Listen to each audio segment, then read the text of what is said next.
धीरू भाई अंबानी जो कि साधारण नॉर्मल ही परिवार से थे, यानी वो भी एक गरीब परिवार से थे। वो शुरू में यानी बचपन में तो पकौड़े बेचते थे और उनका मानना था कि पढ़े लिखे लोग ही पैसे नहीं कमा सकते हैं। और उसके बाद धीरू भाई अंबानी पकौड़े बेचना बंद कर दिया। फिर उसके पिता बोले कोई नौकरी कर लो।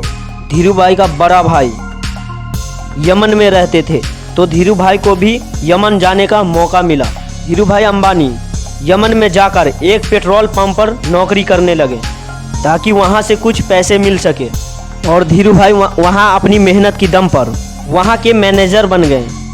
ये नौकरी भी करते थे, ये भी सोचते थे कि कोई बिजनेस किया जाए। वो हर समय ये सोचते थे कि वो आखिर किस तरह बिजनेस करेगी, वो एक सफल बिजनेसमैन बन जाए। धीरू भाई की ये आदत को हमें भी फॉलो करनी चाहिए कि वो जहाँ काम करते थे उसके पास चाय की दुकान में सिर्फ 20 पैसे की चाय मिलते थे और उनसे कुछ दूरी पर थोड़ी बड़ी चाय की दुकान थी जहां 1 रुपया चाय मिलती थी। और धीरू भाई कुछ दूरी पर चढ़ के 1 रुपया वाला चाय पीने जाते थे। वो सस्ती चाय की जगह महंगी चाय दुकान से उस समय 1 रुपये में चाय पीने जाते थे। दिनों के बाद लोगों ने पूछा धीरू भाई आप 20 पैसे की चाय की दुकान को छोड़ के 1 रुपये वाली चाय की दुकान पर जाते हो, ऐसा क्यों?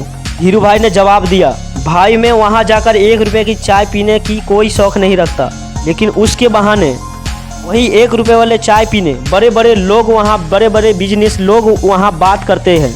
उनकी बातों को सुनकर वहां मैं कुछ सीखता हूं। उसके बाद वहाँ कुछ दिन ऐसा ही बीतता गया यमन में धीरू भाई का। यमन में आज़ादी के लिए लड़ाई शुरू हो गई। फिर धीरू भाई अंबानी को यमन को छोड़ना पड़ा। और फिर ये नौकरी छूटने के बाद धीरू भाई ने बिजनेस करने को सोचा। फिर बाज़ार के बारे में पता लगाने लगा। फिर उसको पता चला कि इस समय भारत में पॉलिएस्टर की मांग बहुत है और वो विदेशों में भारतीय मसालों की भी मांग बहुत है।